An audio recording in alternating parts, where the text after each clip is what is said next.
অর্ক আর নীলার গল্পটা ছিল এক অদ্ভুত সমান্তরাল রেখার মতো।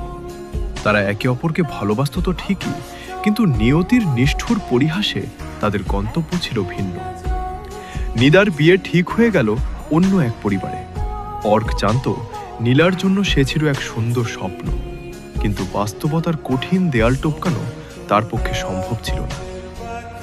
বিয়ের আগের রাতে অর্ক নীলাকে শেষবারের মতো একটি বার্তা পাঠিয়েছিল। সেখানে কোনো অভিযোগ ছিল না, ছিল না কোনো নাটকীয় আকুতি। সে লিখেছিল, তোমার বিয়ের উপহার হিসেবে তোমাকে এক সমুদ্র চোখের জল দিলাম।